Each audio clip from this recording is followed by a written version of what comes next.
Discover the promise of God.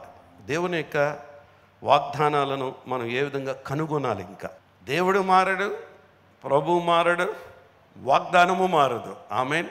మేం మారతాం కానీ, మన యొక్క విధానాలు మారతాయి కానీ, లేకపోతే మన యొక్క కార్యక్రమాలు, సమయాలు, సందర్భాలు మారతాయి కానీ దేవుని సన్నిధి, దేవుని వాగ్దానాలు, దేవుని మాట ఎన్నడూ మారదు. ఆమేన్. యేసుక్రీస్తు వారు భూలోకంలో ఉన్నప్పుడు ఆయన ఏ విధంగా నడిచాడో, ఏ విధంగా బోధించాడో, కష్టాల్లో ఉన్న వారిని చూసి ఏ విధంగా వాళ్ళను ప్రేమించాడో, స్వస్థపరిచాడో, విమోచించాడో, అదే ప్రేమ ఈ రోజున మనం కూడా చూపించాలి. ఆమేన్. కుష్ఠరోగులు వస్తే ఆ రోజు తిరస్కరించేవారు.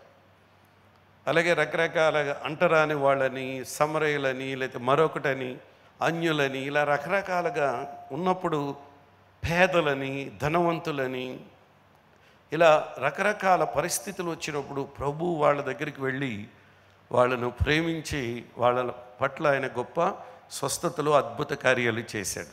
అది ఈ రోజున మనం చేయాలి. 2 పేతురు 1:3-4 మీరు చదివితే, దేవుని గూర్చినట్టు మన ప్రభువైన యేసుక్రీస్తు గూర్చినట్టునైనా అనుభవ జ్ఞానము వలన మీకు కృపయు సమాధానము విస్తరించునుగాక. ఈ మహిమ గుణాతిశయమును బట్టి ఆయన మనలను అమూల్యములను అత్యధికములైన వాగ్దానములను అనుగ్రహించి దురాశను అనుసరించుట వలన లోకమందున్న భ్రష్టత్వము ఈ వాగ్దానముల మూలముగా మీరు తప్పించుకొని దేవ స్వభావమునందు పాలువాగలిగినట్లు వాటిని అనుగ్రహించింది. దుష్ట స్వభావము నుండి, పాపపు స్వభావము నుండి మనలను విడిపించిని దేవుని వాక్కు, దేవుని వాగ్దానం.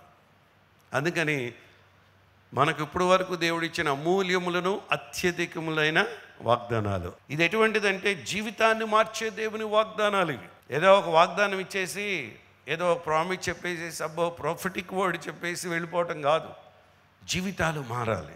ఏదో వాగ్దానం అనేది ఒక కొటేషన్, వాగ్దానం అనేది ప్రోత్సాహపరిచే విధంగా చూపించడం మాత్రమే కాదు. అదేం చేస్తుందంటే అది మనలో గొప్ప కార్యాన్ని చేస్తుంది. వాగ్దానాలను మనం నమ్మాలి. ఇది మనకి మన జీవితంలో ఒక గొప్ప కార్యాన్ని ఇది తీసుకుని వస్తుంది అనమాట. మిస్టరీ, ట్రూత్ అనమాట. దేవుని వాగ్దానం ఏం చేస్తుందంటే మనకి మరింత దేవుణ్ణి తెలుసుకునేటట్లు చేస్తుంది. మన ఆలోచనని, మన కళ్ళుని తెరిపించి, మన హృదయాన్ని తెరిపి హయ్యర్ పర్పస్, చాలా ఉన్నతమైనటువంటి ఉద్దేశాల కొరకు ఆయన మనలను నడిపిస్తాడు. ఇజ్రాయేల్ ప్రజల పట్ల దేవుడు చాలా ఉద్దేశం కలిగి ఉన్నాడు, కానీ వాళ్ళు దాన్ని నమ్మలేకపోయారు. వాళ్ళకి దేవుడు వాళ్ళని విడిపించాడు, బానిసత్వంలోంచి ఎర్ర సముద్రాన్ని దాటించాడు, వాళ్ళకి కావలసిన నీళ్ళు ఇచ్చాడు, వాళ్ళకి కావలసిన ఆహారం ఇచ్చాడు, మన్నా ఇస్తున్నాడు. వాళ్ళకు మన్నా ఇస్తుంటే ఆ మన్నా తిని తృప్తి చెందినంతకాలం తృప్తి చెందారు. మన్నా ఎప్పుడైతే ఆగిపోయిందో కంగారు పడిపోయారు వాళ్ళు. అయ్యో మనకు మన్నా ఆగిపోయింది, అసలు మనకి ఏమైపోతామో అని కొన్నిసార్లు వాళ్ళు సనిగారు. ఏమని? ఐగుప్తులో ఉంటేనే బాగుండేది, అక్కడ ఉంటే మనం అక్కడ పెద్ద ఏదో తినేసినట్టు. వాళ్ళు బానిసత్వంలో పడి చచ్చారు అక్కడ. ఇక్కడికి వచ్చేటప్పటికి ఈ మాటలు అన్నారు. కానీ దేవుడు ఏమని వాగ్దానం చేశాడు వాళ్ళకి? పాలు తేనెలు ప్రవహించు దేశములో. ఆ పాలు తేనెలు ప్రవహించే దానివైపు మనసు వాళ్ళకి లేదు. ఆ పాలు తేనెలు ప్రవహించు దేశానికి తీసుకుని వెళతానన్న వాగ్దానాన్ని మానేసి సనగడం మొదలుపెట్టారు, తిరగబట్టడం మొదలుపెట్టారు, దోణ చేసుకుని ఆరాధించడం మొదలుపెట్టారు. ఒకటి కాదండి, చివరికి మోషే గారిని కూడా విసిగించేశారు. ఆయన కోపం వచ్చేటట్లు చేసేసారు. చివరికి కనాను దేశానికి వెళ్ళనీయకుండా చేసిన ఇజ్రాయేల్ ప్రజలే అయినప్పటికీ కోపం రాకూడదు. అక్కడ ఆయన కోపం వచ్చింది సేవకుడికి. చాలాసార్లు బతిమాలుతాడు మోషే, ప్రభువా అదిగో కనబడుతుంది, వాగ్దాన దేశం కనబడుతుంది, వెళతాను అంటే నో మోషే, నా సేవకుడ నో. బతిమాలు ఉంటాడు ఎన్నోసార్లు, తప్పయ్యింది నన్ను క్షమించు. బండతో మాట్లాడమంటే బండను నేను కొట్టాను, నీ మాటను నేను ధిక్కరించాను, ప్రజల ముందు నీ మాటను నేను తిరస్కరించాను, ఒక్క అవకాశం ఇవ్వు అని ఏడ్చుంటాడు, అడుగుంటాడు. అదే సర్లే నో. దేవుడు నో అన్నాడంటే నో అంతే. కానీ యెహోషువ లాంటి వారు, కాలేబు లాంటి వారు, బెసలేలు లాంటి వారు అటువంటి నమ్మకస్తులు లేకపోతే అహరోను ఏమైపోయాడు, మిర్యాము ఏమైపోయింది, కుటుంబీకులు ఉన్నారు. కానీ ఆ సహకారం అందించే మోషేకు యెహోషువ లాంటి నిలబడి యుద్ధంలో వాళ్ళకి కావలసిన ప్రతి సహకారం అందించినటువంటి యెహోషువ ద్వారా, కాలేబు ద్వారా కనాను దేశంలోకి ప్రయాణం చేసి అడుగుపెట్టారు. హల్లెలూయా. కొన్నిసార్లు వాగ్దానాలు మనకు ఉన్నా సరే వాటిని మనం స్వతంత్రించుకోలేము, వాటిని అంటే పరలోకం వెళ్లకుండా లేము, కానీ భూలోకంలో మన పట్ల దేవుని చిత్తం ఇంకేమై ఉందో, మన ద్వారా దేవుని రాజ్యం కొరకు, మన ద్వారా కుటుంబం కొరకు, ప్రజల కొరకు దేవుడు ఏదైతే చేయించుకోవాలని ఆశిస్తున్నాడో అది నెరవేరదు. మన అవిధేయత వల్ల, ఆజ్ఞాతిక్రమం వల్ల, మన యొక్క బలహీనతల వల్ల. జీవితంలో వచ్చే తుఫానులు, కష్టాలు, బాధలు, వాళ్ళకు వచ్చిన ఒడిదుడుకులు, వీటన్నిటిలో కూడా దేవుడు వాళ్ళను ఓదార్చి, ఆశ్రయం ఇచ్చి, వాళ్ళను బలపరిచి నడిపిస్తాడు. ఆమేన్. కానీ మనం తట్టుకోలేము. ఒకసారి పిల్లలకైనా కష్టాల్లో ఉన్నారంటే, పిల్లలకు కొంచెం జ్వరం వచ్చిందంటే, పిల్లలు కొంచెం ఇబ్బందులు ఉన్నారంటే ఏమైపోద్ది, గుండె ఇక్కడ కరిగిపోతూ ఉంటుంది. మన పిల్లలు కదా, కన్న పిల్లలు కదా, మరి ఆయనకు ఉండదా? మన కన్నవాడు ఆయన కదా, మన పోషిస్తున్నవాడు ఆయన కదా. దేవునికి అంతే ఉంటుందండి. ఆందోళన లేకుండా, గంభీరత లేకుండా, గందరగోళం లేకుండా. దేవుని వాగ్దానం ఎప్పుడు ఏం చేస్తుంది తెలుసా? దేవుని వాగ్దానం ఎప్పుడు మనలో ఆందోళన తీసుకురాదు, గందరగోళం తీసుకురాదు. కొంతమంది అసలు మొదలు పెట్టారంటే గందరగోళమే, కంగారే. కొన్నిసార్లు ఏదైనా ఒక కార్యక్రమం వచ్చిందంటే ఏమైపోద్దో, అసలు ఏం జరిగిపోద్దో కంగారు, ఏ సమస్య వచ్చి పడద్దో, ఎవరేమంటారో, ఎవరేం మాట్లాడతారో భయం కదా. ఇంట్లోనైనా, బయటైనా, ఆఫీసులోనైనా, ఎక్కడికి వెళ్ళినా సరే ఏదైనా ఒక ఇష్యూ, ఏదైనా ఒక కార్యక్రమం. కానీ ఈ లైట్ హార్టెడ్ అనేది ఇది మనల్ని ఏం చేస్తుందంటే మరింత ఆశను రేకెత్తించుతుంది, ఉల్లాసాన్ని తీసుకొస్తుంది, మనలో ఆశాజనకంగా చేస్తుంది. రోమపత్రిక 8:38-39 వచనంలో మరణమైన, జీవమైన, దేవదూతలైన, ప్రధానులైన, ఉన్నవైన, రాబోవైన, అధికారులైన, ఎత్తైన, లోతైన, సృష్టింపబడిన మరి ఏదైనా మన ప్రభువైన క్రీస్తు యేసునందలి దేవుని ప్రేమ నుండి మనలను ఎడబాప నేరవని రూఢిగా నమ్ముచున్నాం. మనం ఎప్పుడు ఎన్నడూ ఈ ప్రేమలోనే నిలిచి ఉండాలి, దేవుని రాకడ వచ్చే వరకు, దేవుని కొరకు జీవించే వరకు. ఆమేన్. మనకి ఏ పరిస్థితులు వచ్చినా, ఏ సంఘర్షణలు వచ్చినా, ఎటువంటి మానసిక, ఆర్థిక, మన చుట్టూ పరిస్థితులు ఎన్ని వచ్చినప్పటికీ, అవమానాలు వచ్చినప్పటికీ ఆయన మాత్రం ఎప్పుడు మనకు తోడై ఉండి నడిపిస్తాడు, దానిలోంచి విడిపిస్తాడు. రెండవది, మనం కొన్నిసార్లు అలసిపోయినప్పుడు మనం బాధ పడుతున్నప్పుడు మనకు కావలసిన విశ్రాంతిని, నెమ్మదిని ఆయన అనుగ్రహిస్తాడు. అందుకే మత్తయి 11:28 అంటాడు, చాలా అద్భుతం. ఈ nose our past, present and future. మన గురించి ఆయనకు బాగా తెలుసు. ప్రయాసపడి భారం మోసుకుని సమస్తమైన వారులారా నా యొద్దకు రండి, నేను మీకు విశ్రాంతి, రెస్ట్ అన్నమాట. దేవునిలో మనకి ఎంతో నెమ్మది దొరుకుతుంది. మన చుట్టూ ఎటువంటి ప్రయాస సంబంధించినవి ఉన్నా సరే, రండి, నేను మీకు ఏమిస్తాను, విశ్రాంతినిస్తాను, నెమ్మదినిస్తాను అంటాడు. తర్వాత మాటలో చూస్తే డిస్కరేజ్మెంట్, నిరుత్సాహం అనేటువంటి పరిస్థితిలో ఉన్నప్పుడు ఆయన మనకు కావలసినటువంటి నెమ్మదిని ఆయన మనకిస్తాడు. యెషయా గ్రంథం 43:19 ఇదిగో నేను ఒక నూతన క్రియ చేయుచున్నాను అన్నాడు. He has really good plan for us. అక్కడేమో హయ్యర్ పర్పస్, ఇక్కడికి వచ్చేటప్పటికి మన పట్ల ఏం కలిగి ఉన్నాడు, గుడ్ ప్లాన్. మన వల్ల కాదండి. పిల్లల కోసం మనం ఏం ప్లాన్ చేస్తాం, ఆయనకు బాగా తెలుసు మన పిల్లల గురించి మనకంటే. మనం ఏదో కొంత ట్రై చేస్తాం, వాళ్ళని భక్తిలో నడిపించడం, మంచి మార్కులు రావాలని, వాళ్ళు మంచి ర్యాంక్ రావాలని, అనుకున్న యూనివర్సిటీలో, అనుకున్న కాలేజీలో, అనుకున్న దేశంలో మనం అనుకుంటాం. కానీ అన్నీ అనుకున్నట్లుగా జరగవు. కొన్నిసార్లు దేవుడు వాటిని మార్చి తన చిత్తాన్ని జరిగిస్తాడు. When you worry about what is ahead, you can trust that God will hold on to us. రేపు ఏం జరుగుతుందో, ఏమవుతుందనే ఆందోళనతో ఉన్నట్లయితే దేవుడు మనకు తోడైండి నడిపిస్తాడు. యెషయా గ్రంథం 41:10 ఆ మాట అంటాడు, no matter what is happen around or inside of us, we're in his hands. ఆయన చేతిలో మనం ఉన్నాం. 43:10 ఏమన్నాడు, నీవు నా దాసుడు అనియు, నేను నిన్ను ఉపేక్షించి ఏర్పరచుకుంటున్నాయు, నేను నీతో చెప్పి ఉన్నాను, నీకు తోడై ఉన్నాను, భయపడకుము, నేను నీ దేవుడై ఉన్నాను, దిగులు పడకుము. నేను నిన్ను బలపరుతును, నీకు సహాయం చేయవాడను నేనే, నీతి అను నా దక్షిణ హస్తముతో నిన్ను ఆదుకున్నాను. అంటే మన చుట్టూ ఏ పరిస్థితులు ఉన్నా సరే మనం ఆయన చేతుల్లో ఉన్నాం. ఆమేన్. కరోనా టైంలో, లేకపోతే బాధలు, శ్రమలు, కష్టాల సమయంలో దేవుడు మనకు తోడని నడిపిస్తాడు. మనం చాలాసార్లు ఆందోళన చెందుతాం. విశ్వాసం ఉన్నప్పటికీ, వాగ్దానాలు ఉన్నప్పటికీ భయపడిపోతూ ఉంటాం. అందుకని మన భయాలను అర్థం చేసుకునేవాడు ఆయన. భావోద్రేకాలు, మన జీవితంలో వస్తున్నటువంటి వాటిలో మనకు కావలసిన నెమ్మదిని ఇచ్చేవాడు ఆయన. విశ్వాస వీరులు ఉన్నారు, వాళ్ళు వాగ్దానాలు పట్టుకుని ఎలా గొప్ప గొప్ప విజయాలు సాధించారో దాన్ని మోడల్గా తీసుకోవాలి. రోమాపత్రిక 12:2 ఇంకో గొప్ప మాట అంటాడు, దేవుని సందులో మనలో మనం మరింత సమర్పించుకోవడానికి ముఖ్యంగా మనల్ని ట్రాప్ చేసే కొన్ని ఉన్నాయి లోకంలో. అదేమిటంటే ఈ లోక మర్యాద. అది వాడిది, అపవాది. అది సాటానిక్ కింగ్డమ్ ఉంది, అపవాది రాజ్యం ఉంది. ఆ రాజ్యాన్ని గురించి కానీ, ఆ లోకపు ఆలోచనలు కానీ ఎక్కడా రావటానికి వీల్లేదు. వాడు మామూలు ట్రాప్ చేయడు. ఉత్తమమును, అనుకూలమును, సంపూర్ణమైన దేవుని చిత్తం ఏదో పరీక్షించి తెలుసుకోవాలి. దేవుని చిత్తం అక్కడ చూడవలసింది, మనిషి చిత్తమా? సరే, తండ్రి దగ్గర నుంచి నీకు ఆస్తి కావాలంటే కోరుకో, నాకు ఇవ్వలేదని కోర్టుకు వెళ్ళు, సో నీ ఆస్తి నీకు వస్తుంది. కానీ దేవుని పని, దేవుని రాజ్యానికి వచ్చేటప్పుడు ఆస్తులు పంచుకునేది కాదు.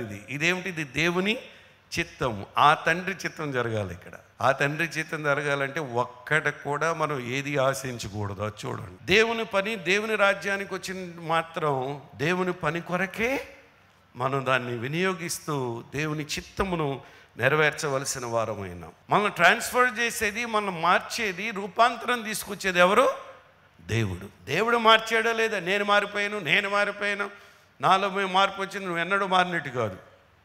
దేవుడు మార్చాడు నన్ను, నేను ఒప్పుకున్నాను. నాలో ఈ బలహీనత ఉండేది, దేవుని సందులో ఒప్పుకున్నప్పుడు దేవుడు దాన్ని నా జీవితంలో మార్పు తీసుకొచ్చాడు. By changing the way you think. మా ఆలోచన మారాలి, మాట మారాలి, నీ భాష మారాలి, నీ చూపు మారాలి, నీ పద్ధతులు మారాలి, అన్నీ మారాలి. 2 కొరింథీయులకు రాసిన పత్రిక 3:17 కూడా ప్రభువే ఆత్మ, ప్రభు యొక్క ఆత్మ ఎక్కడ ఉండునో అక్కడ స్వాతంత్రం ఉండును. బానిసత్వంలో ఉంచి, బలహీనతల్లో ఉంచి, ఈ విశ్వాస యాత్రలో మనల్ని మనం ఎప్పటికప్పుడు చూసుకుంటూ దేవుని మీద ఆధారపడుతూ ముందుకు వెళ్ళాలి. యోహాను సువార్త 8:36 కూడా మరొక మాట అక్కడ మనకి చూపిస్తాడు. ఇక్కడ కుమారుడు మిమ్మల్ని స్వతంత్రులుగా చేసిన యెడల మీరు నిజముగా స్వతంత్రులై ఉంటారు. అటువంటి స్వతంత్రత ఆయన మనకి ఇచ్చాడు. నిజమైనటువంటి స్వేచ్ఛ, నిజమైనటువంటి ఆనందం మనకి ఎప్పుడంటే మన పాపాలు మనం ఒప్పుకున్నప్పుడు, ఆయన క్షమించినప్పుడు, లేదా మన బలహీనతలు ఒప్పుకున్నప్పుడు, ఆయన క్షమించినప్పుడు, ఇంకెన్నడూ దాని జోలికి వెళ్లకుండా మనం ముందుకు సాగిపోవటమే మన జీవితంలో దేవుని సన్నిధిలో మనం పొందినటువంటి ఆ యొక్క స్వతంత్రత.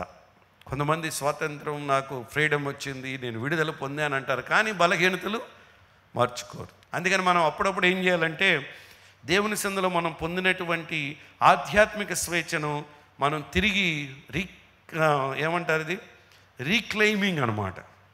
దాని అపవాదితో మనం ఏం చేయాలంటే ఏదైనా బలహీనతలో, ఎక్కడైనా బలహీనత వచ్చింది, సతానా నేను పలానా బలహీనతలో ఒకప్పుడు ఉన్నాను, ఇప్పుడు నేను లేను, నేను మార్పు చెందాను అని వాడికి మనం చెప్పాలి. అంతేగాని గతంలో ఉన్నటువంటి బలహీనతలో మనం పడిపోయే వాళ్ళంగా మనం ఉండకూడదు. గలతీ 5:13 ఆ మాట అంటాడు, సహోదరులారా మీరు స్వతంత్రులుగా ఉండటకు పిలువబడితిరి, అయితే ఒక మాట, ఆ స్వాతంత్రము శరీర క్రియలకు హేతువు చేసుకొనక ప్రేమ కలిగిన వారే ఒకరినొకడు దాసులై ఉండు. వావ్! దేవుని సన్నిధిలో దేవునితో మనకున్నటువంటి ఆ సన్నిహిత సంబంధం నిజమైనటువంటి ఆధ్యాత్మిక స్వేచ్ఛను పునరుద్ధరిస్తుంది. ఈరోజు మన ధైర్యం ఏంటనుకుంటున్నారు? ఇంత ధైర్యంగా మనం మాట్లాడటానికి, ప్రార్థించడానికి, ప్రసంగించడానికి, ధైర్యంగా బైబిల్ పట్టుకుని నేను ప్రభువును తెలుసుకున్నాను, ఈ ఆధ్యాత్మిక జీవితాన్ని నేను జీవిస్తున్నానని బంధువుల దగ్గర, స్నేహితుల దగ్గర, ఇరుగు పొరుగు వారి దగ్గర మనం ఇలా చెప్పగలుగుతున్నామంటే ఆయన మనకిచ్చినటువంటి రక్షణ, ఆయన మనకిచ్చినటువంటి ఆ ప్రెషస్ ప్రామిసెస్, ప్రతిరోజు ఆయన మనకిస్తున్నటువంటి వాగ్దానాలు. God always fulfil his promises. దేవుడు ఏ మాట అయితే ఇచ్చాడో, ఏ వాగ్దానం అయితే ఇచ్చాడో అది తప్పక నెరవేరుతుంది. హల్లెలూయా. తను ప్రేమించు వారికి ఎప్పుడు ఆయన ఏం చేస్తాడంట? మంచి చేస్తాడంట. అదే కదా మనం వింటాం, దేవుని ప్రేమించు వారికి అనగా ఆయన సంకల్పం చొప్పున పిలువబడిన వారికి మేలు కలుగుటకే సమస్తమును సమస్తం సమకూడతాయి. శ్రమలు, టెస్టింగ్లు, మరణాలు, దుఃఖాలు అన్నీ సమకూడినా సరే ఫైనల్కి వచ్చేది the end of the day ఏమొచ్చేస్తుంది? విజయం. చివరికి ఆయన సంకల్పం, ఆయన చిత్తం మన జీవితంలో నెరవేరుస్తుంది. ఈరోజు మీరు దేవుని సన్నిధిలో ఇంకా కుటుంబాన్ని గురించి, పిల్లల భవిష్యత్తు గురించి, పిల్లల వివాహాల గురించి, వాళ్ళ యొక్క ఉద్యోగాలు, వ్యాపారాల గురించి, పిల్లల జీవితంలో ఇంకా వాళ్ళకి వివాహమైన పిల్లలు పుట్టకుండా, లేకపోతే కొన్ని పరిస్థితుల్లో చిన్న పిల్లల దగ్గర నుంచి పెద్ద పిల్లల వరకు, కుటుంబాల వరకు మీరు దేనికోసమైతే మీరు ఎదురు చూస్తున్నారో, ఏ వాగ్దానం అయితే దేవుడిచ్చాడో ఆ వాగ్దానాలన్నిటినీ నెరవేర్చబోతున్నాడు. Hallelujah. Never give up, never give up, never give up. వదులుకోబోకండి. ద్వితీయోపదేశకాండం 7వ అధ్యాయం 9వ వచనంలో హీ ఈజ్ ఫెయిత్ఫుల్ గాడ్. కాబట్టి నీ దేవుడైన యెహోవా తానే దేవుడనియు, తను ప్రేమించి తన ఆజ్ఞలను అనుసరించి నడుచుకునే వారికి తన నిబంధనను స్థిరపరచువాడని 1000 తరముల వరకు. నాయన 1000 తరాలు ఎక్కడ ఉంటాం మనం? ఆ 1000 తరములకు కృపచూపువాడను, నమ్మదగిన దేవుడననియు, తన్ను ద్వేషించు వారిలో ప్రతి వారిని బహిరంగముగా నశింపచేయుటకు వానికి దండన విధించువాడనియు నీవు తెలుసుకునవలెను.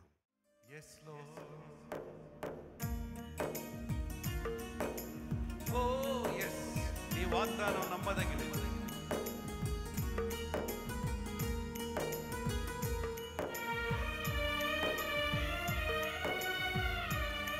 ఇది యూట్యూబ్లో కూడా ఉంది ఈ పాట.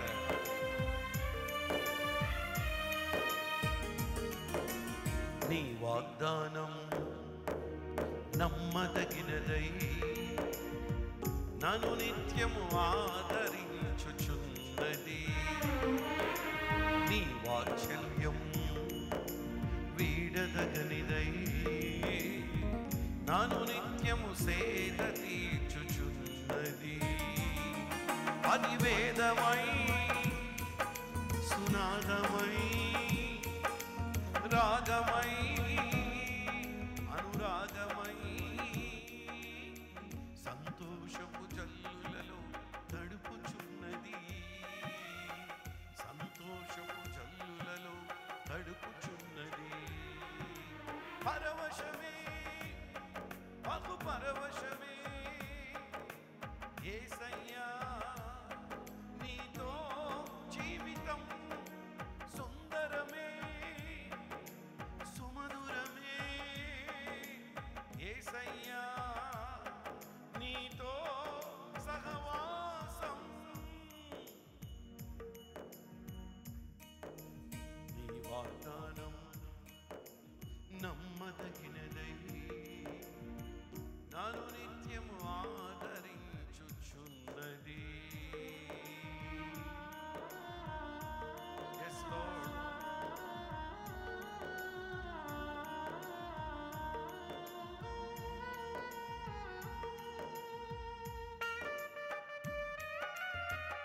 ఒక చరణం పాడదాం, తర్వాత యూట్యూబ్లో వినండి. Yes Lord. అందరూ లేచి నిలబడదామా? కూర్చున్నారు కదా ఇప్పుడు వరకు. Yes yes Lord, we thank you Lord. ఎన్నడు విడువను ఎడమాయనన్నావు, ఎన్నడు విడువను ఎడమాయనన్నావు. నే వేయు ప్రతి అడుగును సరిచేస్తూ ఉన్నావు. నేను వేయు ప్రతి అడుగును సరిచేస్తూ ఉన్నావు. సిగ్గుపడనీయకుండా అవమానం అందరూ చెప్పండి. సిగ్గుపడనీయకుండా అవమానం పొందకుండా జయ జెండా రెపరెపలాడిస్తావు. పరవశమే, బహు పరవశమే యేసయ్యా, నీతో జీవితం సుందరమే సుమధుర